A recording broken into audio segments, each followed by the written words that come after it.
दृश्यमाननगरी तुल्यन्निजान्तर्गतं पश्यन्नात्मनि मायया बहिरिवोद्भूतं यथा निद्रया यः साक्षात् कुरुते प्रबोधसमये स्वात्मानमेवाद्वयं तस्मै श्रीगुरुमूर्तये नमः इदं श्रीदक्षिणामूर्तये बीजस्यान्तरिवाङ्कुरो जगदिदं प्राङ्निर्विकल्पं पुनः मायाकल्पितदेशकालकलना वैचित्रचित्रीकृतं मायावीव विजृम्भयत्यपि महायोगी वयस्वेच्छया तस्मै श्रीगुरुमूर्तये नमः इदं श्रीदक्षिणामूर्तये तस्मै श्रीगुरुमूर्तये नमः इदं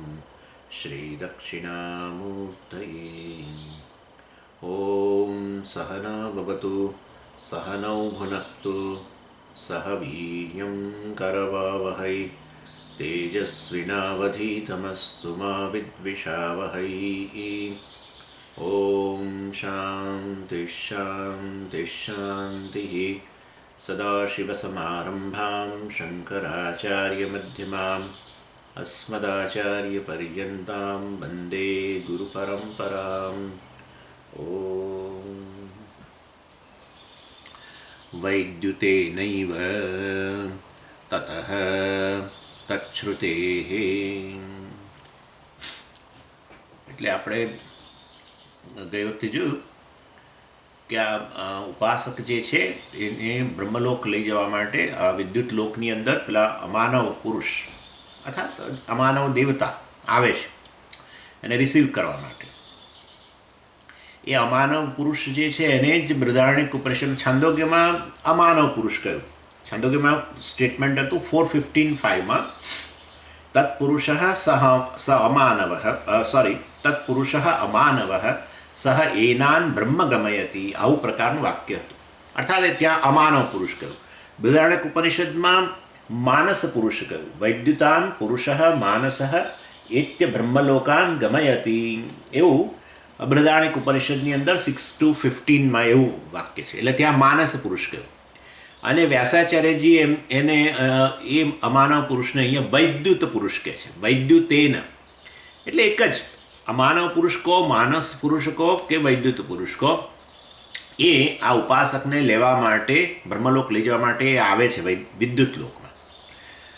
અને ને પછી લીડ કરે છે, એમને લઈ જાય છે. એટલે આ વૈદ્યુત પુરુષ એટલે પછી આજે બે સૂત્ર 4, ચોથું અને 5મું જે આપણે જોઈ ગયા એમાં આપણે આટલું જોયું હતું કે વૈદ્યુત પુરુષ કે અમાનવ પુરુષ લઈ જાય છે. હવે અત્યારે જે આ છઠ્ઠું સૂત્ર જે છે વૈદ્યુતે નૈવ વગેરે તતઃ, એ છઠ્ઠા સૂત્રની અંદર જે આપણે છેલ્લા ક્લાસમાં છેલ્લે જોયું હતું એમાં વ્યાસાચાર્યજી એક સંશય જે છે આના સંબંધી એક એ સંશયની નિવૃત્તિ કરે છે. હવે એવું છે એની અંદર કે આપણે જોયું હતું કે આ 13 દેવતાઓ જે છે એ 13 દેવતાઓ અર્થાત 13 સ્થાન હતા, પણ એ 13 લોકને બદલે 13 દેવતાઓ કયા હતા કે પ્રત્યેક દેવતા ગાઈડ કરે છે એને આગળ કે આનાથી આ સુધીનું તો આ દેવતા ગાઈડ કરે. એમ બ્રહ્મલોકનો લાંબો માર્ગ છે એટલે આ દેવતાઓ બધા ગાઈડ તરીકે કામ કરે છે. અને પછી વિદ્યુત લોકમાં પહોંચે પછી પણ આ 13માંથી 3 દેવતા તો રહી ગયા બ્રહ્મલોક સુધીના. હા, એટલે વિદ્યુત લોક પહોંચ્યા પછી વરુણ લોક આવે છે, પછી ઇન્દ્રલોક અને પછી પ્રજાપતિ લોક અને પછી બ્રહ્મલોક આવે. તો પછી વરુણ લોકના વરુણ દેવતા, ઇન્દ્રલોકના ઇન્દ્ર અને પ્રજાપતિ લોકના પ્રજાપતિ, આ લોકો ગાઈડ કરે ને. તમે કહો છો કે આ બધા વિવિધ દેવતાઓ ગાઈડ કરે છે, તો પછી આ 3 લોક રહી ગયા. એ 3 લોકના દેવતાઓ આ ઉપાસકને બ્રહ્મલોક સુધી ગાઈડ કરે. તમે આ પાછા સ્પેશિયલ પુરુષને ક્યાં વિદ્યુત લોકમાં લાવો છો ને એને એનાથી ગાઈડ કરો છો? કારણ સ્ટેટમેન્ટ છે કે તત્પુરુષ સ અમાનવ બ્રહ્મ સહ એનાન બ્રહ્મ ગમયતી. એટલે વાસ્તવની અંદર આ સ્પેશિયલ પુરુષ બ્રહ્માજી જેમને મોકલેલા છે અને માનસ પુરુષ એટલે બ્રહ્માજી જેમને ઉત્પન્ન કરેલા છે અને એ વિદ્યુત લોક આવીને એમને લઈ જાય છે. એટલે હવે એ લઈ જાય છે કે પછી પેલા વિદ્યુત લોક પછી રહેલા જે દેવતાઓ છે બધા, વરુણ દેવતા, ઇન્દ્ર દેવતા અને પ્રજાપતિ દેવતા, એ ગાઈડ કરીને એમને ઉપાસકને બ્રહ્મલોક લઈ જાય છે. કોણ લઈ જાય છે આટલો પ્રશ્ન છે. એટલે આ ક્યાંથી આવ્યા આ ત્રણ? ઇન્દ્ર એટલે વાસ્તવની અંદર વરુણલોક, ઇન્દ્રલોક અને પ્રજાપતિ લોક એ બધાનો ઉલ્લેખ તો કૌશિતકી ઉપનિષદમાં 1.5માં થયેલો છે. એટલે એ ત્રણ લોક સંબંધી ત્રણ દેવતાઓ. એટલે એ ગાઈડ કરે છે કે પછી પેલા છાંદોગ્યમાં કહ્યું એ પ્રમાણે 4:15.5માં કહ્યું પ્રમાણે વાસ્તવમાં આ અમાનવ પુરુષ ગાઈડ કરે છે. કોણ લઈ જાય છે કોણ? એટલે વ્યાસાચાર્યજી અને શંકરાચાર્યજી કહે છે કે ભાઈ આમાં બંને શ્રુતિ વાક્યોને આપણે પ્રાધાન્ય આપવું જોઈએ, બંને શ્રુતિ વાક્યોને સાચા ગણવા જોઈએ. આપણે એની સામે ક્વેશ્ચન ન કરી શકીએ. એટલે વાસ્તવમાં 4 જણા ગાઈડ કરે છે, 4 દેવતાઓ. એટલે પેલા જે અમાનવ પુરુષ જે છે, જે બ્રહ્માજી મોકલેલા છે, એ પણ આ ઉપાસકને ગાઈડ કરે છે. અને જે વિદ્યુત લોક પછીના જે છે બધા વરુણ દેવતા, ઇન્દ્ર દેવતા અને પ્રજાપતિ દેવતા, એ પણ ગાઈડ કરે છે. એટલે તો એમાં એવું ગણવાનું કે છાંદોગ્યની અંદર તો વાસ્તવની અંદર વિદ્યુત પુરુષની વાત કરી છે અને સ્પેશિયલી ઉલ્લેખ કર્યો છે કે આ વિદ્યુત પુરુષ જે છે, એટલે વૈદ્યુત પુરુષ જે છે એ જ વાસ્તવમાં આવીને, વૈદ્યુત પુરુષ એટલે અમાનવ પુરુષ જે છે એ જ આવીને આ બ્રહ્મ ગમે હતી એટલે લઈ જાય છે. એટલે એમનો વિશેષ ઉલ્લેખ થયેલો છે, એટલે માટે એમને મુખ્ય દેવતા ગણવાના. મુખ્ય એટલે આતિવાહિક દેવતા આપણે કહ્યું હતું ગઈ વખતે એમના માટે પ્રયોગ કરેલો. આતિવાહિક, અતિવહતી, જે આ રીતે ગાઈડ કરે, જે ટ્રાન્સપોર્ટ કરે. આમ તો ટ્રાન્સપોર્ટર કહીએ એટલે પણ આપણે તો પેલું થાય, એટલે એ ટ્રાન્સપોર્ટર, પણ એની ટ્રાન્સપોર્ટર દેવતા. એટલે વાસ્તવમાં એ મુખ્ય આતિવાહિક દેવતા છે. અને કોણ? પેલા અમાનવ પુરુષ.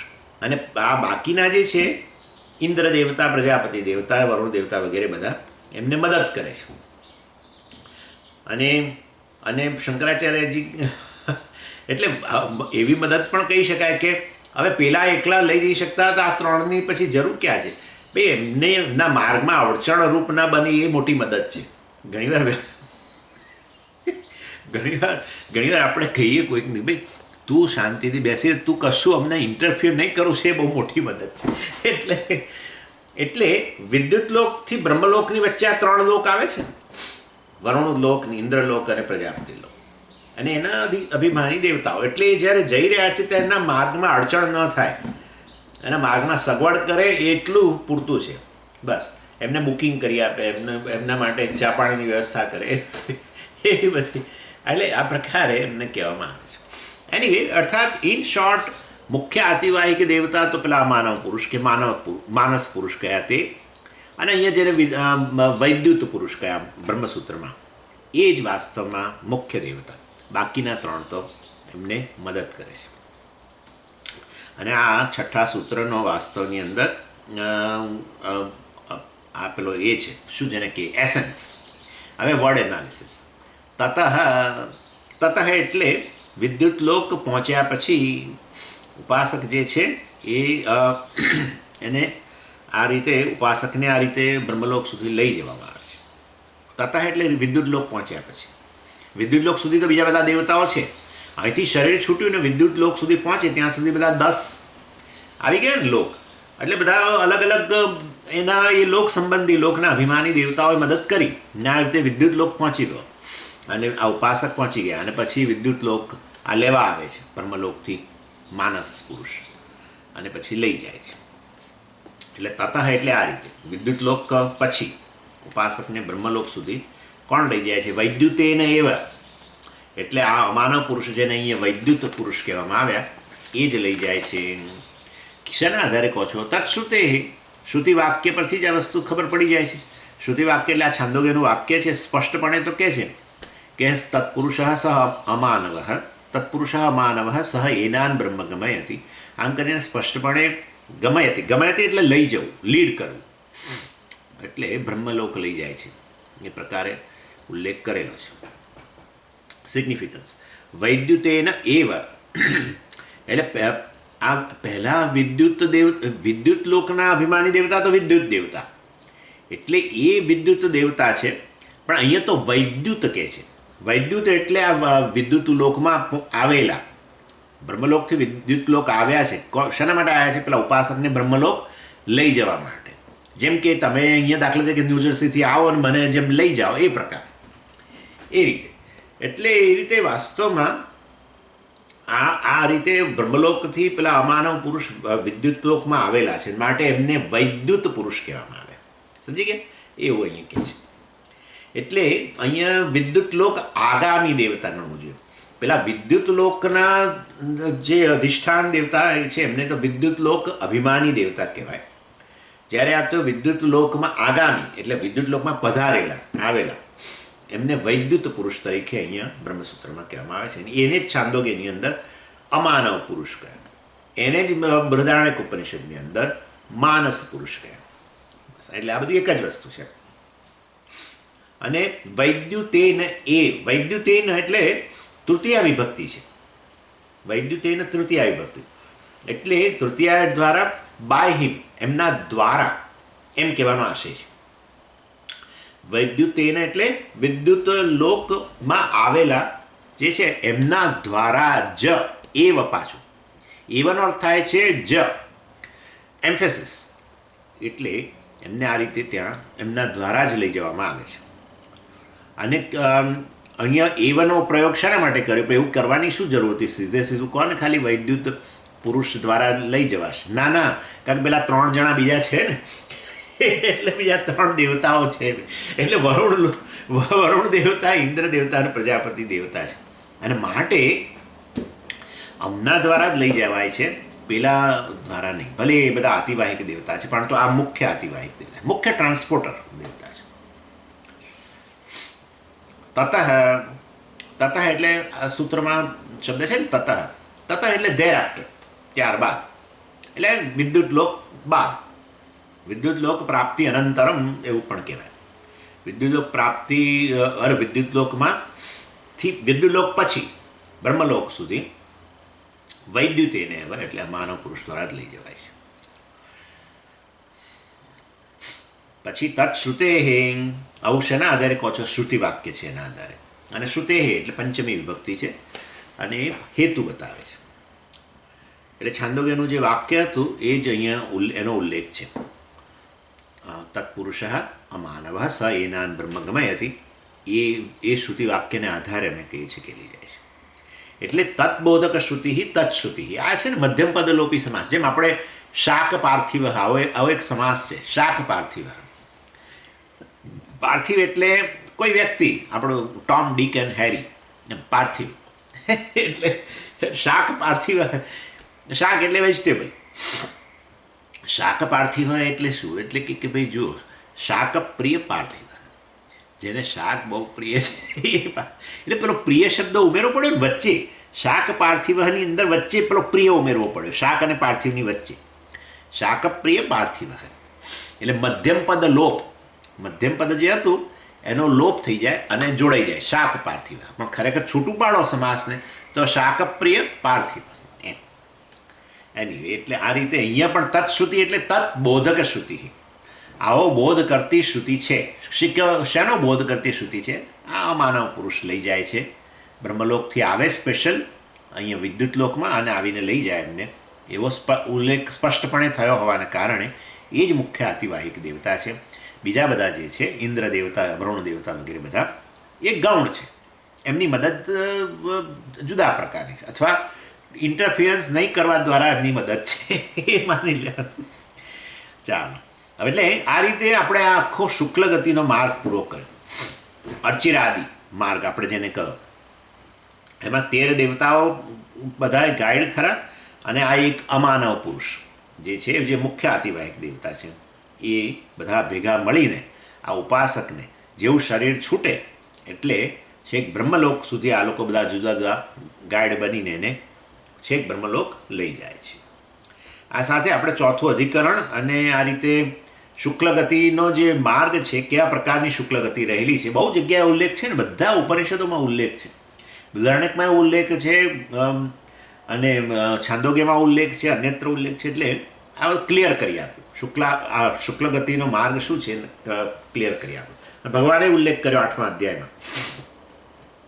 હવે એક છેલ્લો પોઈન્ટ ભાષ્યમાં છે, અને એ થોડો ગ્રામેટિકલ પોઈન્ટ છે, પણ એ અહીંયા ક્લેરિફાય કરે છે ભાષ્યકાર કે આ છાંદોગ્ય ઉપનિષદની અંદર 5, 10, 1, 2 અને બૃહદારણ્યકમાં આપણે આ બધું 5, 10, 1 વગેરે આ બધામાં છે ને જે માર્ગનો ઉલ્લેખ થાય છે ને, જુઓ એ દાખલા તરીકે 6 to 15ની વાત કરું બૃહદારણ્યક ઉપનિષદમાં, તે અર્ચિ અભિસંભવંતી અર્ચિષ અહહ અન્નઃ આપૂર્યમાણ પક્ષાત ષण्मासान् ઉદંગાદિત્ય એતિ માસેભ્ય દેવલોકમ દેવલોકાત આદિત્યાદ વૈદ્યુતમ અને વગેરે વગેરે તાન વૈદ્યુતાન પુરુષ માનસ એક્સેટ્રા. આ બધી જગ્યાએ આગળ બીજા હું હમણાં ઉલ્લેખ નથી કરતો, પણ છાંદોગ્યની અંદર 5, 10, 1, 2 બૃહદારણ્યકમાં અને સર્વત્ર પંચમી વિભક્તિનો પ્રયોગ છે. એટલે આ અન્નઃ આપૂર્યમાણ પક્ષાત રામાત છે પંચમી વિભક્તિમાં, આપણે તમને ખ્યાલ હોય તો રામ શબ્દની પંચમી વિભક્તિ રામાત. એવી રીતે આ બધી પંચમી વિભક્તિ બતાવે છે. પંચમી વિભક્તિ હોય ને તો પછી ચોક્કસ આપણે પ્લેસ જ થઈ ગયો. દાખલા તરીકે અમદાવાદથી દિલ્હી, દિલ્હીથી Rishikesh, ઋષિકેશથી Badrinath, from Ahmedabad to Delhi, from Delhi to Rishikesh, from Rishikesh. હવે આ ફ્રોમ જે છે મતલબ પંચમી વિભક્તિ. તો પછી આ તો બધા જે લોકનો ઉલ્લેખ થયેલો છે આ બધા 13 એમાં પંચમી વિભક્તિ વાપરતા હો તો એ તો પ્લેસ થઈ ગયું. તમે તો કહો છો બધા દેવતાઓ છે, દેવતાઓ માટે આવી પંચમી વિભક્તિ ના વપરાય છે, પ્લેસ માટે વપરાય. એટલે વાસ્તવમાં ખરેખર આવું કેમ છે? એટલે પછી ભાષ્યકાર કહે છે નાના ભાઈ પંચમી વિભક્તિ અપાદાને પણ વપરાય. અપાદાન એટલે આવું, જે સ્થાન છોડીને તમે બીજા સ્થાને જાઓ ને, દાખલા તરીકે હું કહું કે હું અમદાવાદથી દિલ્હી ગયો, તો અમદાવાદ છોડ્યું ને એટલે અપાદાન કહેવાય સંસ્કૃતમાં. અપાદાન એટલે જે પ્લેસથી તમે જાઓ અને મતલબ ત્યાંથી છોડો તમે અને અન્ય જગ્યાએ જાઓ, એટલે જે છોડીને જાઓ એના માટે પંચમી વિભક્તિ વપરાય. જેવી રીતે આ આપણે દાખલા તરીકે કપિહિ વૃક્ષાત પતતિ, કપિહિ એટલે આપણો વાંદરો, વૃક્ષાત વૃક્ષ પરથી પડ્યો, બરાબર, એટલે એને એ પ્લેસ છૂટ્યું ને ત્યાંથી એ નીચે પડ્યો એટલે મતલબ વૃક્ષ છૂટી ગયું, એટલે એને અપાદાન કહેવાય. અને એમાં પંચમી વિભક્તિ જ વપરાય, વૃક્ષાત રામાત એમ કહેવાનો આશય છે. એટલે ભાષ્યકાર કહે છે કે આ બધી જગ્યાએ પંચમી વિભક્તિ વપરાય છે, મતલબ કોઈ પૂરો પક્ષ ઊભો કર્યો છે ભાષ્યકારે. તો પછી આ બધી પ્લેસ બતાવે છે. તમે તો અમને આંખમાં ધૂળ નાખી, તમે તો અમને કહું કે આ તો બધા દેવતાઓ છે. એટલે ભાષ્યકાર બહુ સરસ કહે છે કે અપાદાન એટલે આવું પ્લેસ માટે જ નહીં, જે પ્લેસ છોડીએ એના માટે જ અપાદાન નહીં, હેતુ માટે પણ પંચમી વપરાય છે. હેતુ એટલે બિકોઝ ઓફ એટલે એમના કારણે ઉપાસક આ જગ્યાએથી આ જગ્યાએ પહોંચે. એટલે વરુણ લોકથી ઇન્દ્રલોક ગયા તો શું છે? તો કે ભાઈ વરુણ દેવતાને કારણે ઇન્દ્રલોક પહોંચે, ઇન્દ્ર દેવતાને કારણે પછી પ્રજાપતિ લોક પહોંચે, એમ એ રીતે ગણવા. એટલે બિકોઝ ઓફ, નોટ ફ્રોમ નહીં તો પછી પ્લેસ આવે, પણ અમે કહીએ છીએ બિકોઝ ઓફ. આપણે ના કહીએ તમારે કારણે ભાઈ હું તો હમણાં ઘરે પહોંચી શક્યો, તમારા કારણે જઈ શક્યો, એટલે બસ એ બિકોઝ ઓફ. એટલે હેતુ એટલે કારણ. એટલે પંચમી વિભક્તિ હેતુ માટે વપરાય, તૃતીયા વિભક્તિ વપરાય, તૃતીયા વિભક્તિ પણ હેતુ માટે વપરાય.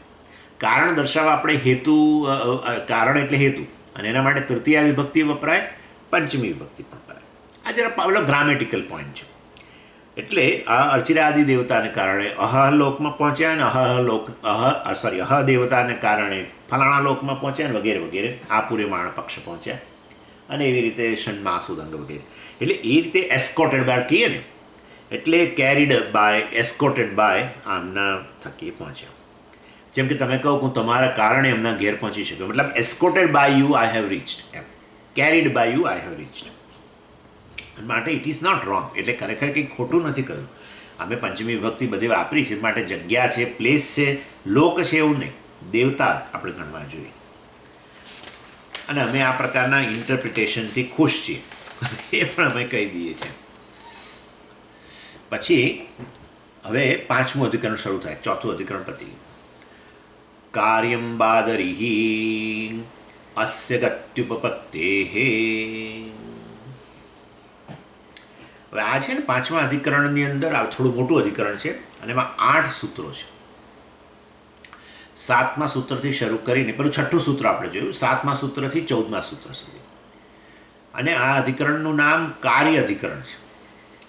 હવે આ અધિકરણમાં ટોપિક બદલી જાય છે. હવે અત્યાર સુધી આપણે ક્રમમુક્તિ જે છે ઉપાસકની, એની અંદરના 2 ટોપિક ડિસ્કસ કર્યા. અને એમાં એક વસ્તુ તો આપણે પહેલું એમાં છે ને ક્રમમુક્તિમાં 3 તબક્કા હતા. એ પહેલાં વાત કરી હતી આપણે. ઉત્ક્રાંતિ એટલે આ શરીરમાંથી બહાર કેવી રીતે જાય છે ઉપાસક, સ્પેશિયલ નાડી વગેરે દ્વારા જાય છે એવું આપણે પહેલાં વાત થઈ હતી. અને બધા કરણો પોતપોતાના સ્થાનમાંથી ભેગા થઈને હૃદયમાં આવે ને વગેરે બધી ચર્ચા થઈ. પછી જીવ એ બધા સામાન સાથે એક સ્પેશિયલ માર્ગે બહાર નીકળે, ઉપાસકની વાત છે, ઉપાસક જીવ. અને એ રીતે પછી બ્રહ્મલોકનો માર્ગ પકડે. એટલે આ ઉત્ક્રાંતિ કહેવાય, શરીરમાંથી નીકળવું તે. એ પહેલો તબક્કો. પછી ટ્રાવેલ આવ્યું, ગતિ. વચ્ચે આ બધા દેવતાઓ અમને ગાઈડ કરતા જાય વગેરે. અને ત્રીજું છે બ્રહ્મલોકની પ્રાપ્તિ. આમ 3 તબક્કા રહેલા છે ક્રમમુક્તિમાં. એટલે ઉત્ક્રાંતિ, ગતિ અને પ્રાપ્તિ. હવે પહેલો સ્ટેજ જે છે ઉત્ક્રાંતિ, એ દ્વિતીય પાદમાં ચર્ચા થઈ ગઈ. ઘણી લાંબી ચર્ચા થઈ એની અંદર છાંદોગ્યના વાક્યને આધારે. અને આ તૃતીય પાદ જે છે એની અંદર પહેલા 4 અધિકરણની અંદર આ ગતિ, આપણે આની વાત કરી હમણાં શું, કે જેની અંદર આ આપણે કહ્યું કે ભાઈ આ બધા જે છે એ લોક છે, આ બધા દેવતાઓ છે, લોક નથી. અને પાછો એમનો ક્રમ બધો ગોઠવવો પડ્યો આપણે 13. ગઈ વખતે આપણે જોયું હતું કે આ બધો ક્રમ ગોઠવવો પડ્યો. આના પછી આ લોક, આના પછી આ લોક વગેરે. એટલે એ બધા એ આખો ક્રમ ગોઠવ્યો.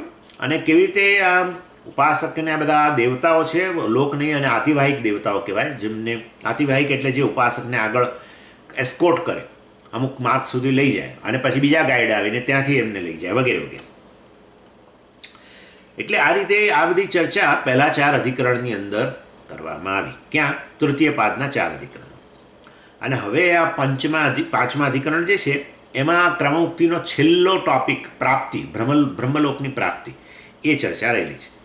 અહીંયા સંશય જે છે ને, અર્થાત પૂર્વપક્ષ આવો છે કે છાંદોગ્યની અંદર 4:15 જે આપણે વાક્ય હમણાં બોલ્યા કે તત્પુરુષ અમાનવ સહ એનાન બ્રહ્મ ગમયતિ, એ વાસ્તવમાં ઉપનિષદ આવું કહે છે 4:15માં.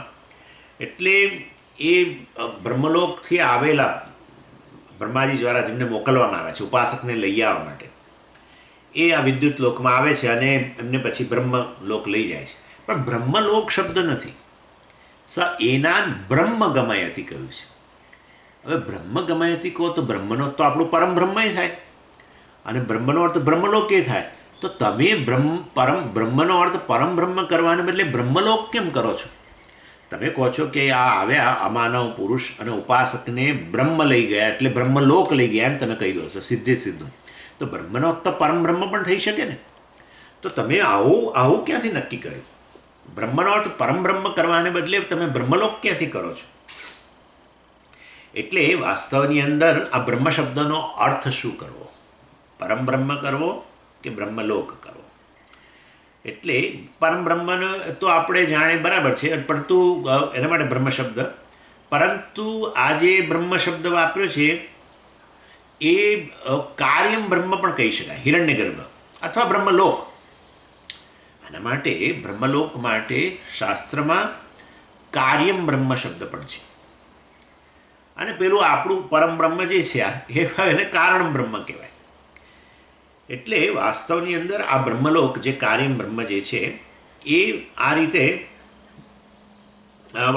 એને જે મર્યાદિત છે, અને જેના બ્રહ્માજી જેના અધિષ્ઠાન દેવતા છે એ બ્રહ્મલોક અહીંયા અર્થ કરેલો છે. તો એ કયો અર્થ કરવો, આ બેમાંથી કયો અર્થ કરવો, એ અહીંયા પ્રશ્ન છે. જો તમે બ્રહ્મ શબ્દનો અર્થ હિરણ્યગર્ભ કરતા હો તો ઉપાસક બ્રહ્મલોક જાય છે એવું થાય છે. તો અને તો એ લોકમાં વિશેષ લોકમાં જાય છે, માટે એ તો વાસ્તવમાં મર્યાદિત જ છે ટાઈમ અને પ્લેસની અંદર. એટલે એ જાય છે અથવા પરમબ્રહ્મ જે અમરીય આદિત્ય છે એને પ્રાપ્ત કરે છે, એ પ્રશ્ન છે. શું અર્થ કરવો, મતલબ એ આ અધિકરણમાં નક્કી કરશે. બહુ મોટું અધિકરણ છે, 8 સૂત્રો છે એની અંદર, 7થી માંડીને 14 સૂત્રો. હવે વ્યાસાચાર્યજી અહીંયા છે ને કોઈ પોતાનો અભિપ્રાય નથી આપતા. વ્યાસાચાર્યજી શું કરે છે, બે મોટા બીજા આચાર્યો જે છે એમનો મત અહીંયા રજૂ કરે છે.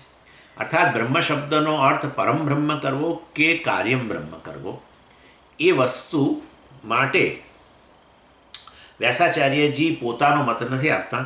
પહેલાં તો એક બાદરી આચાર્ય છે એમનો ઉલ્લેખ કરે છે. એટલે સૂત્રમાં બાદરીહી છે, કાર્યમ બાદરીહી. એટલે બાદરી ઋષિનો શું મત છે, બ્રહ્મન શબ્દનો અર્થ શું કરવો, એમાં બાદરી ઋષિનો એક મત છે. અને એ બાદરી આચાર્યનો મત 7મા સૂત્રથી આ સૂત્રથી 11મા સૂત્ર સુધી, 7, 8, 9, 10 અને 11, 5 સૂત્રો. અને પછી 12મા સૂત્રથી તે 14મા સૂત્ર સુધી, 12, 13, 14. એ 12, 13, 14ની અંદર બીજા ઋષિ છે જૈમિની ઋષિ, એમનો મત રજૂ કરે છે. હવે બાદરી મત તો આવો છે કે બ્રહ્મ શબ્દનો અર્થ, બાદરી ઋષિ કહે છે કે ભાઈ આ બ્રહ્મ શબ્દ જે છે છાંદોગ્યમાં રહેલા વાક્યની અંદર એના બ્રહ્મગમયતી કહ્યું છે ને, તો એ બ્રહ્મ શબ્દનો અર્થ બ્રહ્મલોક જ કરવો જોઈએ, હિરણ્યગર્ભ જ કરવો જોઈએ. જ્યારે જૈમિની ઋષિ છે એમ કહે છે કે આપણે બ્રહ્મ શબ્દનો અર્થ પરમ બ્રહ્મ કરવો જોઈએ. આ ઉપાસક પરમ બ્રહ્મને પ્રાપ્ત કરે છે. બાદરી ઋષિ કહે છે ઉપાસક હિરણ્યગર્ભ લોકને પ્રાપ્ત કરે છે, બ્રહ્મલોકને પ્રાપ્ત કરે છે. હવે આપણને થાય કે જૈમિની ઋષિ પરમ બ્રહ્મનું નામ કેવી રીતે લીધું, એ તો અભળી જાય બિચારા એવું. કારણ કે જૈમિની તો ઋષિ મીમાંસક છે, અને મીમાંસકો ઈશ્વરને માનતા નથી. કર્મકાંડને જ પ્રાધાન્ય આપનારા વેદના કર્મકાંડ વૈદિકો છે, પરંતુ એમના માટે તો કર્મ જ જીવનનું છેવટનું ધ્યેય છે. એટલે કર્મ જ કર્મફળ આપે છે વગેરે માટે કોઈ કર્મફળ દાતા ઈશ્વર, આ સૃષ્ટિનો સર્જક વગેરે કશાને માનતા જ નથી એ લોકો. અને માટે જૈમિની ઋષિ વળી બ્રહ્મની ક્યાંથી વાત કરતા થઈ ગયા, બ્રહ્મ એટલે પરમેશ્વર. તો એ જૈમિની ઋષિ એવું કઈ રીતે કહ્યું એમણે કે આ બ્રહ્મને પ્રાપ્ત કરે, ઉપાસક ઈશ્વરને પ્રાપ્ત કરે. એટલે આપણે કહ્યું ભાઈ એમ તો પૂર્વ મીમાંસાના આચાર્ય તરીકેનો એમણે રોલ અદા કરે છે. વાસ્તવમાં જૈમિની ઋષિ તો વ્યાસાચાર્યજીના શિષ્ય છે, અને વ્યાસાચાર્યજીના શિષ્ય હોય તો ગુરુ પાસેથી વ્યાસાચાર્યજી તો બ્રહ્મ વિશે જ ભણાવવાના છે, પરમ બ્રહ્મ વિશે જ. અને માટે એવા સંજોગોમાં જૈમિની ઋષિ એમના શિષ્ય બ્રહ્મને ન માને, પરમેશ્વરને ન માને એવું હોય જ નહીં. પરંતુ જૈમિની ઋષિ તો એક પૂર્વ પક્ષનો રોલ અદા કરે છે મીમાંસક બનીને. અને માટે આવું એ વેદાંતિક છે, એમાં કોઈ શંકા નથી, આવું કહેવામાં આવે છે. એનીવે, એટલે આ બંને મત રહેલા છે, બાદરી ઋષિનો મત પહેલાં 5 સૂત્રમાં અને પછી જૈમિની ઋષિનો મત પછીના 3 સૂત્રોમાં. બાદરી ઋષિ કહેવાના છે કે આ બ્રહ્મ શબ્દ છાંદોગ્યનો આ વાક્યની અંદર બ્રહ્મ શબ્દનો અર્થ કાર્યમ બ્રહ્મ, હિરણ્યગર્ભ, બ્રહ્મલોક વગેરે કરવો જોઈએ. જ્યારે જૈમિની ઋષિ કહેવાના છે ના, બ્રહ્મ શબ્દનો અર્થ પરમ બ્રહ્મ કરવો જોઈએ. એટલે વ્યાસાચાર્યજી એવું નથી પછી કહેતા કોને હું સપોર્ટ કરું છું, પણ શંકરાચાર્યજી આગળ આવીને કહે છે કે ભાઈ આ અધિકરણ જે છે 5મું, એના અંતમાં ભાષ્યકાર થોડું મોટું ભાષ્ય લખીને છેલ્લે કહે છે કે બાદરી મત જ સાચો છે. બ્રહ્મ શબ્દનો અર્થ બ્રહ્મલોક જ કરવો જોઈએ. ઉપાસક બ્રહ્મલોકને પ્રાપ્ત કરે છે, હિરણ્યગર્ભ લોકને પ્રાપ્ત કરે છે, એ જ યોગ્ય છે. અને એ પરમબ્રહ્મને પ્રાપ્ત ન કરી શકે, કારણ કે પરમબ્રહ્મ પ્રાપ્તિનો વિષય છે જ નહીં. પરમબ્રહ્મ તો અપરિચ્છિન્ન છે, અનંત છે. અનંત વસ્તુ પ્રાપ્તિનો વિષય કેવી રીતે બને? અનંત એટલે અત્યારે છે ને અહીંયા છે તે જ. અનંત તો બધાને સમાવીને રહેલું હોય, તો પછી તો એ તો ઉપાસકને સમાવીને રહેલું હોય. તે તો ઉપાસકનું પોતાનું સ્વરૂપ જ છે. અને માટે ઉપાસક માટે પ્રાપ્તિનો વિષય તો બને જ નહીં. પ્રાપ્તિ ત્યારે જ શક્ય બને જ્યારે અપ્રાપ્ત હોય. તો અપ્રાપ્ત અનંત વસ્તુ અપ્રાપ્ત કેવી રીતે રહે? અને માટે ખરેખર તો ઉપાસક અનંત બ્રહ્મને પરમ બ્રહ્મને પ્રાપ્ત કરે છે એવું આપણાથી ન કહેવાય. અને માટે પહેલાં 5 સૂત્રોમાં કહ્યું કે આ ઉપાસક જે છે, બાદરી ઋષિ જે કે ઉપાસક બ્રહ્મલોકને પ્રાપ્ત કરે છે, એ આપણા માટે સિદ્ધાંત છે. અને જૈમિની ઋષિનો મત છે કે ઉપાસક પરમ બ્રહ્મને પ્રાપ્ત કરે છે, એ યોગ્ય નથી, આપણા માટે પૂર્વ પક્ષ છે. એટલે વાસ્તવની અંદર આપણે બાદરી ઋષિના મતનો સ્વીકાર કરીએ છીએ. માટે અત્યારે પહેલાં 5 સૂત્રમાં બાદરી ઋષિના જ આ જે મત છે એની જ ચર્ચા કરવામાં આવે છે. અને હવે આ થયું જનરલ ઇન્ટ્રોડક્શન 5મા અધિકરણ. હવે 7મું સૂત્ર જે છે એનું જનરલ એનાલિસિસ એવું છે. બાદરી ઋષિ કહે છે કે ઉપાસક જે છે હિરણ્યગર્ભને પ્રાપ્ત કરે, પરમબ્રહ્મને નહીં, કારણ કે પરમબ્રહ્મ કોઈના માટે ડેસ્ટિનેશન બની શકે એમ જ નથી. પહોંચવા માટેનું ગંતવ્ય સ્થાન, પહોંચવા માટેનું સ્થાન, ગંતવ્ય સ્થાન બની શકે નહીં, ગતિનો વિષય બની શકે નહીં, પહોંચવાનો વિષય બની શકે નહીં. હિરણ્યગર્ભ બની શકે, કારણ કે હિરણ્યગર્ભ કે બ્રહ્મલોક એ વાસ્તવમાં એક દેશ એક કાળમાં રહેલો છે, અને માટે એ પ્રાપ્તિનો વિષય બને. હવે બાદરી ઋષિ જે છે ને અહીંયા હિરણ્યગર્ભ, મતલબ વ્યાસાચાર્ય જે અહીંયા કહે છે કે બાદરી ઋષિ કહે છે કાર્યમ બ્રહ્મ, એટલે બ્રહ્મલોક શબ્દ નથી બોલતા, પણ કાર્યમ બ્રહ્મ બોલે છે. કાર્યમ બોલે છે શબ્દ, એટલે કાર્યમ એટલે કાર્યમ બ્રહ્મ. કેમ આવું કહે છે? બ્રહ્મલોક કેવું છે, કાર્ય બ્રહ્મ કહેવાનો કેમ અર્થ છે? એટલે હિરણ્યગર્ભ કહે છે કે ભાઈ સૌથી પ્રથમ ઈશ્વરમાંથી, માયા સહિતનું જે બ્રહ્મ છે એમાંથી સૌથી પ્રથમ સૂક્ષ્મ પ્રપંચ ઉત્પન્ન થયો ને, અને સમષ્ટિ સૂક્ષ્મ પ્રપંચ જે ઉત્પન્ન થયો એના અભિમાની દેવતા, અર્થાત સૂક્ષ્મ પ્રપંચ અભિમાની ચૈતન્ય છે, એને જ બ્રહ્મા કહેવામાં આવે છે. અને માટે સૌથી પ્રથમ ઈશ્વરનું પ્રથમ સંતાન શું? તો કે બ્રહ્મા. બ્રહ્મા જે છે જે એમનું સંતાન છે, એવું જ આપણે કહીએ છીએ. ભાગવતની અંદર એ જ કહ્યું ને, નારાયણની નાભીમાંથી સૌથી પ્રથમ બ્રહ્મા પ્રગટ થયા. અને માટે બ્રહ્મા સૌથી પ્રથમ ઉત્પન્ન થયેલા, અને એટલે એ કાર્ય કહેવાય. જે કાર્ય એટલે જેની ઉત્પત્તિ થઈ, જેનું સર્જન થયું એને કાર્ય કહેવાય. ઈશ્વર કારણ કહેવાય. અને માટે હિરણ્યગર્ભ સૌથી પ્રથમ, અથવા બ્રહ્માજી સૌથી પ્રથમ ઉત્પન્ન થયા બ્રહ્મમાંથી, ઈશ્વરમાંથી. અને માટે અહીંયા બાદરી ઋષિ બ્રહ્મલોકને બદલે, હિરણ્યગર્ભને બદલે કાર્યમ બ્રહ્મ શબ્દ વાપરે છે. અને આ વસ્તુ તો સ્પષ્ટ છે. મુંડકોપનિષદમાં કહ્યું, બ્રહ્મા દેવાનામ પ્રથમ સંબભૂવ વિશ્વસ્ય કર્તા ભુવનસ્ય ગોપ્તા. બ્રહ્મા દેવાનામ પ્રથમ સંબભૂવ, પ્રથમ સંબભૂવ, સૌથી પ્રથમ ઉત્પન્ન થાય. કોણ? બ્રહ્મા એટલે હિરણ્યગર્ભ, બ્રહ્મલોક. અને માટે સૌથી પ્રથમ ઉત્પન્ન થયેલા છે, સૌથી પ્રથમ કાર્ય છે, સૌથી પ્રથમ સર્જન છે ઈશ્વરમાંથી. અને માટે એમના માટે કાર્યમ શબ્દ વપરાય છે. અને તૈત્તરીયોપનિષદમાં પણ છેલ્લે ભૃગુવલ્લીમાં કહ્યું, અહમસ્મિ પ્રથમજા ઋતાસ્ય. અહમસ્મિ પ્રથમજા ઋતાસ્ય. પ્રથમજા, પ્રથમ જન્મેલા, પ્રથમજા, પ્રથમમ જાયતે ઇતિ પ્રથમજા, અથવા પ્રથમજ. એટલે વાસ્તવની અંદર સૌથી પ્રથમ એ ઉત્પન્ન થયેલા છે. બ્રહ્મા કહો, હિરણ્યગર્ભ કહો કે બ્રહ્મલોક કહો. અને માટે એમના માટે અહીંયા કાર્યમ શબ્દ વપરાયો છે. કાર્યમ, કાર્યમ એટલે ઉત્પન્ન થયેલા. અને એ રીતે કાર્ય બ્રહ્મ છે એ ઉપાસકનો માટે ગંતવ્ય સ્થાન છે. પરમબ્રહ્મ ક્યારેય ડેસ્ટિનેશન બની શકે નહીં. અને કેમ? પરમબ્રહ્મ તો એ ઉપાસક જે ગતિ કરી રહ્યા છે, જે જઈ રહ્યા છે, એમનું સ્વરૂપ છે, આત્મા જ છે પરમબ્રહ્મ તો. અને એ જ તો તત્વમસી વગેરેમાં કહેવામાં આવ્યું છે, અયમ આત્મા બ્રહ્મ વગેરેમાં કહેવામાં આવ્યું છે. અને માટે જ્ઞાની ને અજ્ઞાની બધા માટે વાસ્તવમાં એ તો એમનું સ્વરૂપ છે. જ્ઞાની હોય કે અજ્ઞાની, બધા બ્રહ્મ જ છે, જીવનું સ્વરૂપ છે. અને માટે એ તો કંઈ પ્રાપ્તિનો વિષય છે નહીં. આત્મા તો પ્રાપ્તિનો વિષય છે જ નહીં. પ્રાપ્તિ એટલે અપ્રાપ્ત હોય એને પ્રાપ્ત કરવાનું હોય, તો આત્મા તો પ્રાપ્ત જ છે, ઇનફેક્ટ જનારાનું સ્વરૂપ જ છે. અને માટે એ પ્રાપ્તિનો વિષય ન બની શકે. અને માટે ડેસ્ટિનેશન, ગંતવ્ય સ્થાન એ હિરણ્યગર્ભ હોવું, બ્રહ્મલોક જ હોવું જોઈએ. Word analysis. બાદરી એટલે બાદરી ઋષિ જે છે આવું ડિક્લેર કરે છે. બાદરી ઋષિ આવું કહી રહ્યા છે. શું? કાર્યમ, કાર્યમ એટલે આ કાર્ય બ્રહ્મ જે છે. અને આ કાર્યમનો અર્થ તમારે શું ગણવાનો? બ્રહ્મ શબ્દ ગણવાનો. કયો બ્રહ્મ? એટલે કે છાંદોગ્યની અંદર જે કહ્યું ને 4:15-5માં, તત્પુરુષ માનવ સહ એનાન બ્રહ્મ ગમયતી, જે કહ્યું એ બ્રહ્મ શબ્દનો અર્થ તમારે આ કાર્યમ ગણવાનો, કાર્ય બ્રહ્મ ગણવાનો, હિરણ્યગર્ભ ગણવાનો. અસ્ય ગતિ ઉપપત્તે હે, કારણ કે આ જે છે આ વસ્તુ ઉપપત્તિ, મેં કહ્યું ઉપપત્તિ અર્થાત લોજિકલ. અને ઉપપત્તિ એટલે કે લોજિકલ હોવાને કારણે, ન્યાયસંગત હોવાને કારણે, યુક્તિયુક્ત હોવાને કારણે.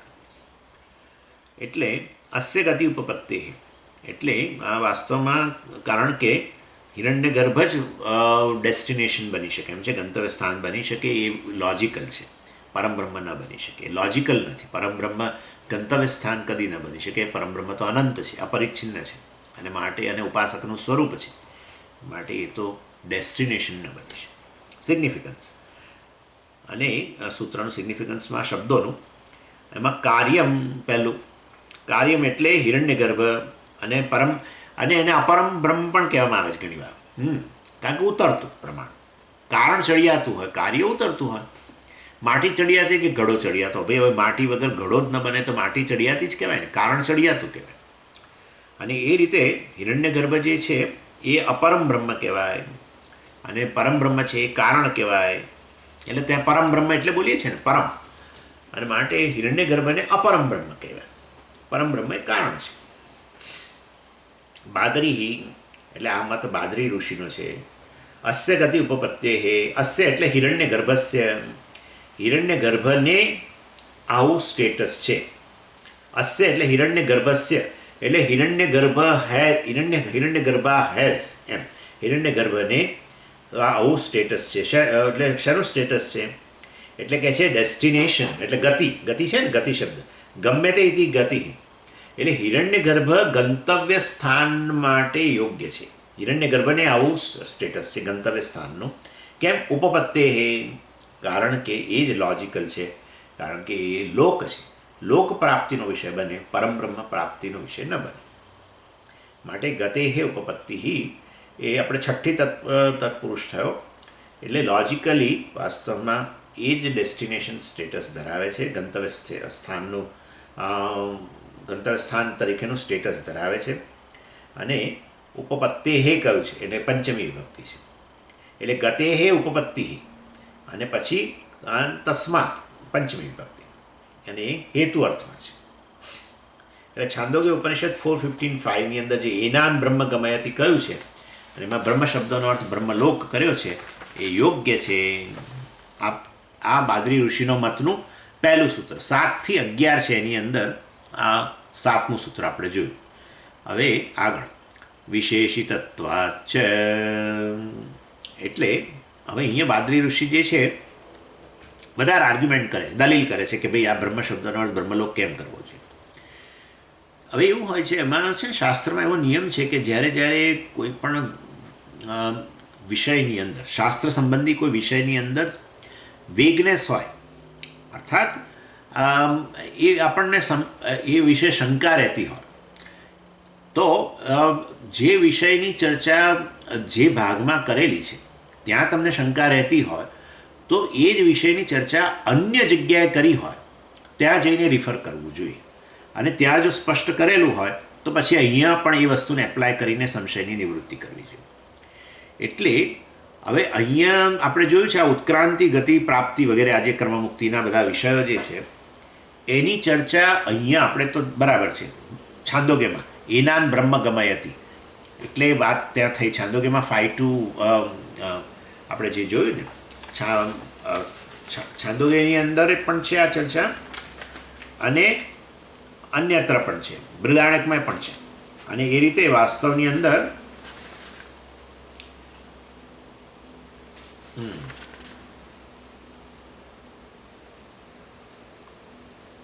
છાંદોગ્યની અંદર પણ 5:1-2, અને બૃહદારણ્યકમાં 5:1-2 વગેરે. એનીવે, એટલે આ બધી ઉત્ક્રાંતિ અર્થાત શુક્લગતિની ચર્ચા, અને શુક્લગતિ દ્વારા ક્રમમુક્તિ, મતલબ બ્રહ્મલોક જવું ને ત્યાંથી ક્રમમુક્તિ. એટલે એ ટોપિકની ચર્ચા છાંદોગ્યમાં પણ છે, ઉત્ક્રાંતિ, ગતિ વગેરેની ચર્ચા, અને બૃહદારણ્યકમાંય છે, અને બૃહદારણ્યકમાં 6-15 છે, અને છાંદોગ્યમાં આ પ્રકારે 4:15-5 આ ઉલ્લેખ થયો છે. એનાન બ્રહ્મ ગમયતી, જે અત્યારે ચર્ચામાં વિષય છે કે બ્રહ્મનો અર્થ શું કરવો. હવે તમને આ બ્રહ્મ શબ્દ જે અહીંયા ખાલી વાપર્યો છે માટે આવો પ્રશ્ન થાય છે ને કે પરમ બ્રહ્મ કે કાર્યમ બ્રહ્મ, બ્રહ્મલોક, તમને અહીંયા શંકા છે. તો આવી જ ચર્ચા અન્યત્ર થઈ હોય, આ જ વિષયની ચર્ચા, તો તમે જરા જો કે શુક્લગતિની ચર્ચા થઈ હોય ને એમાં છેલ્લે આ રીતે બ્રહ્મલોકનો ઉલ્લેખ કરેલો હોય, અને એમાં બ્રહ્મ શબ્દને બ્રહ્મલોક સીધો બ્રહ્મલોક જ શબ્દ વાપર્યો હોય તો તમારું સ્પષ્ટ થઈ ગયું તમને કે બ્રહ્મનો અર્થ પરમ બ્રહ્મ ન કરી શકાય, એ બ્રહ્મલોક જ કરવો જોઈએ. એટલે તમે અન્યત્ર નજર કરો.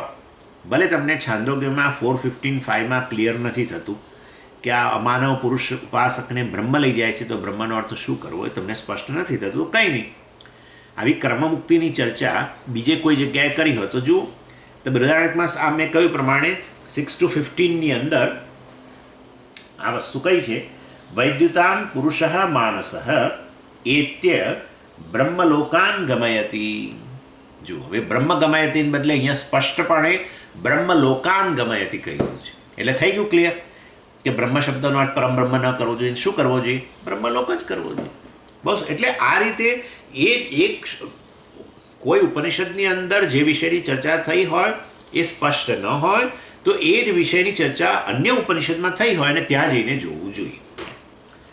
અને પછી બ્રહ્મલોકાન ગમયતી પછી કહ્યું તે તેષુ બ્રહ્મલોકેશુ પરાહા પરાવતઃ વસંતી તેષામ ન પુનરાવૃત્તિ વગેરે વગેરે, અર્થાત મુક્ત થઈ જાય છે, પુનરાવૃત્તિ થતી નથી વગેરે, એટલે મુક્ત થઈ જાય છે. આમ આ રીતે બૃહદારણ્યક ઉપનિષદના 6-15 કહ્યું કે આ માનસ પુરુષ, ત્યાં માનસ પુરુષ કહ્યું.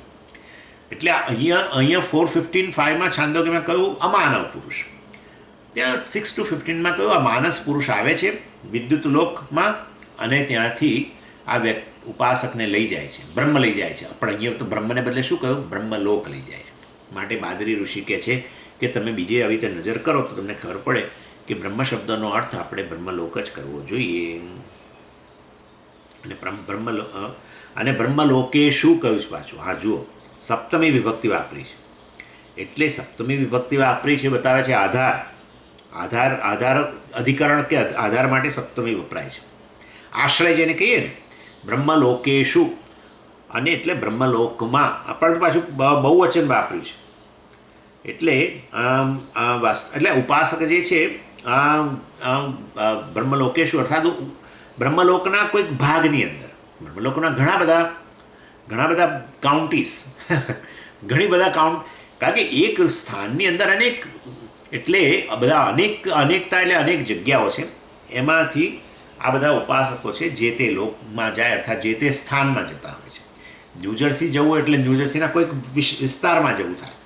એટલે દરેક વ્યક્તિ એક જ વિસ્તારમાં ના જાય, બધા પોતપોતાની કાઉન્ટી જ્યાં જ્યાં જવું હોય ત્યાં જાય. એટલે માટે જ બહુવચન વાપર્યું છે. ચાલો એની તો પછી નક્કી કરીએ, પરંતુ આધાર આધેય ભાવ રહેલો છે. અહીંયા સપ્તમી વિભક્તિ છે અને વાસ્તવમાં આ બધી વસ્તુઓ સપ્તમી વિભક્તિ, આધાર આધેય ભાવ, આ બધો ભાવ વ્યવહારિક રિયાલિટી, વ્યવહારિક સત્ય હોય ત્યાં બધું વપરાય છે. પરમબ્રહ્મમાં તો આવું આધાર આધેય ભાવ જ ન હોય. પરમબ્રહ્મ એટલે અનંત છે, એનાથી અન્ય કશું છે જ નહીં. માટે પરમબ્રહ્મ કશાનો આધારે ના બની શકે અને કશું એના માટે આધેય ન હોઈ શકે. આધેય મિથ્યા ઇન્ફેક્ટ થઈ જતું હોય છે. એનીવે, અને આ રીતે વાસ્તવમાં આ સ્પષ્ટપણે સપ્તમી વિભક્તિનો ઉલ્લેખ એ આધારનો જ નિર્દેશ કરે છે. ચાલો, વર્ડ એનાલિસિસ. વિશેષિતત્વાત, એટલે અહીંયા આ જે ડિસ્ક્રિપ્શન થયું છે ડેસ્ટિનેશન વિશે, ગંતવ્ય સ્થાન વિશેનો જે ડિસ્કશન જે છે તમને અન્યત્ર પણ જોવા મળે છે. વિશેષિતત્વાદ એટલે વિશેષ જગ્યાએ, અન્ય જગ્યાએ પણ રહેલું છે. ક્યાં રહેલું છે હમણાં કહ્યું આપણે બૃહદારણ્યક ઉપનિષદમાં 6-15. ચ, બસ બે જ છે ને શબ્દો, વિશેષિતત્વાત અને ચ એટલે ઓલ્સો, અર્થાત આ પણ વેલિડ છે, આ દલીલ પણ યોગ્ય છે. સિગ્નિફિકન્સ, વિશેષિતત્વ એટલે આવું થોડું વધારે ડિસ્કશન, વધારે વિશેષ ચર્ચા રહેલી છે. ક્યાં રહેલી છે? બૃહદારણ્યક ઉપનિષદના 6-15, જેમાં બ્રહ્મલોક સ્પષ્ટપણે શબ્દ વાપર્યો છે, લોક શબ્દ વાપર્યો છે, સાથે સાથે સપ્તમી વિભક્તિ વાપરી છે. અને એ બધા વિશેષણ, આ બધા વિશેષણ શબ્દો રહેલા હોવાને કારણે વાસ્તવમાં આ વસ્તુ બ્રહ્મ શબ્દનો બ્રહ્મલોક જ કરવો જોઈએ. અને ચ શબ્દ એટલે મેં તમને કહ્યું પ્રમાણે આ દલીલ પણ ઉમેરો. આગળ આપણે એક બીજી પહેલાં જુદી દલીલ કરી, પછી હવે આ બીજી દલીલ કરે છે. કોણ? બાદરી ઋષિ. એટલે એક આપણે કારણ આપી દીધું, એક દલીલ કરી 7મા સૂત્રમાં ન્યાયને આધારે કે ભાઈ બ્રહ્મ શબ્દનો બ્રહ્મલોક જ થાય, પરમ બ્રહ્મ તો પ્રાપ્તિનો વિષય નથી વગેરે એવું આપણે તો યુક્તિ કરી. અહીંયા શ્રુતિ પ્રમાણ બતાવ્યું, પહેલાં ન્યાય પ્રમાણ, હવે આ શ્રુતિ પ્રમાણ. કયું શ્રુતિ પ્રમાણ? આ 6-15. અને વિશેષી તત્વાત કહ્યું એટલે હેતુ બતાવે છે પંચમી. એટલે બાદરી ઋષિનો આર્ગ્યુમેન્ટ છે કે ભાઈ મારો જે હું દલીલ કરું છું બ્રહ્મ શબ્દનો બ્રહ્મલોક કરવો જોઈએ એ યોગ્ય છે. અને એ બ્રહ્મ શબ્દ ક્યાં રહેલો છે? છાંદોગ્ય ઉપનિષદના 4:15-5માં, એનાન બ્રહ્મ ગમયતે વગેરે. પછી 9મું સૂત્ર જે છે એક સાઈડ નજર નાખી દઈએ. સામીપ્યાત તું તદ્વ્યપદેશ. અહીંયા વ્યાસાચાર્યજી એક ગ્રામેટિકલ પોઈન્ટને આધારે એટલે મતલબ એક મુદ્દો ઊભો કરે છે. પૂર્વ પક્ષીનો એક ડાઉટ છે એની અંદર. અને ઓફકોર્સ આ બધું બાદરી ઋષિનો જ છેવટે મત ગણવાનો છે, પરંતુ એક પૂર્વ પક્ષી છે ને ગ્રામેટિકલ પોઈન્ટ ઊભો કરીને એમાં બ્રહ્મ શબ્દનો અર્થ જુદો કરવો જોઈએ એવું બતાવે છે. સામાન્ય રીતે પરમ બ્રહ્મ શબ્દ માટે આપણે બ્રહ્મ જ બોલીએ છીએ. જ્યારે આપણે ચર્ચા કરતા હોઈએ છીએ શાસ્ત્રની, ત્યારે કોઈ દિવસ પરમ બ્રહ્મ એવું નથી બોલતા, બ્રહ્મ જ બોલીએ છીએ. બરાબર છે? એ તો બધાએ સાંભળેલું છે. હવે સંસ્કૃત ગ્રામરની અંદર બ્રહ્મન શબ્દ છે. એ બ્રહ્મન શબ્દ જે છે એ બ્રહ્મન શબ્દ નપુંસકલિંગમાં હોય અને એનું પ્રથમા વિભક્તિ એક વચન બ્રહ્મ થાય છે. બ્રહ્મ, બ્રહ્માણી આ પ્રકારના રૂપો છે. રામા જેમ કહીએ એવી રીતે બ્રહ્માણી એ પ્રકારના. હવે એ એટલે બ્રહ્મ શબ્દ એકલો તમે કહો ને, એના બ્રહ્મ ગમયતી છે ને, તો એકલો બ્રહ્મ એટલે તો પછી એ વાસ્તવમાં બ્રહ્મન નપુંસકલિંગ શબ્દ જે છે એની પ્રથમા વિભક્તિ એકવચન થાય છે. અને એ બ્રહ્મનનો અર્થ નપુંસકલિંગમાં તો પરમ બ્રહ્મ એટલે કે સત્યમ જ્ઞાનમ અનંતમ બ્રહ્મ એ અર્થ થાય છે. એટલે એનો અર્થ થયો કે વાસ્તવની અંદર તો એનો અર્થ બ્રહ્મલોક ન કરી શકાય, કારણ કે એ તો બ્રહ્મન નપુંસકલિંગ શબ્દ છે. અને જો બ્રહ્મન શબ્દ પુલ્લિંગ હોય તો પ્રથમા વિભક્તિ એક વચન બ્રહ્મા થાય છે. અને માટે મુંડકની અંદર કહેવામાં આવ્યું બ્રહ્માદેવાનામ પ્રથમ સંભવ. પહેલા જ મંત્રમાં બ્રહ્મા શબ્દ છે. બરાબર? તો બ્રહ્મા એટલે બ્રહ્મલોક, હિરણ્ય ગર્ભ. એટલે તમે બ્રહ્મલોક કહી દો છો છાંદોગ્યના વાક્યમાં એનાન બ્રહ્મ ગમયતી, ત્યાં બ્રહ્મનો તમે અર્થ બ્રહ્મલોક કર્યો.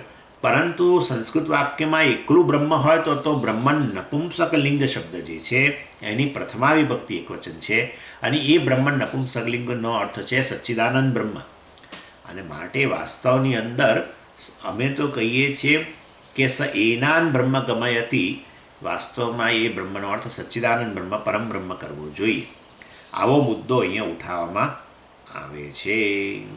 આ શું થતું હોય છે? આપણે આ બ્રહ્મન એટલે આટલા માટે કેટલાક આચાર્યો છે ને અહીંયા આ પ્રકારે સહેજ ભેદ પાડતા હોય છે એ ક્લાસની અંદર ખાસ, કે બ્રહ્મ શબ્દ બોલવાને બદલે બ્રહ્મન શબ્દ બોલે.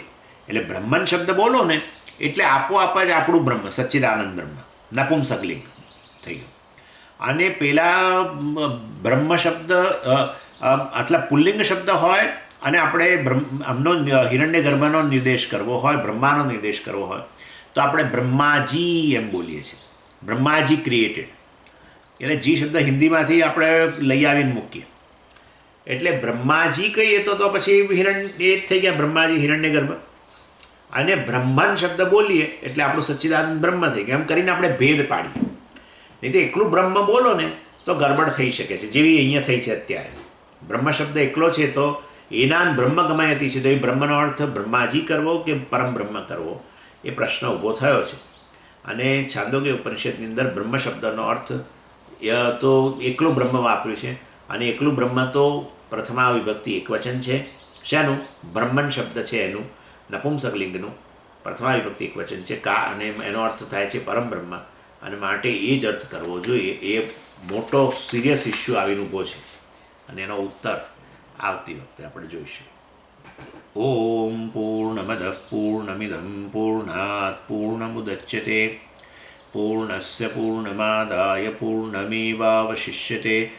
ઓમ શાંતિ શાંતિ શાંતિ. હરિ ઓમ શ્રી ગુરુભ્યો નમઃ. હરિ ઓમ.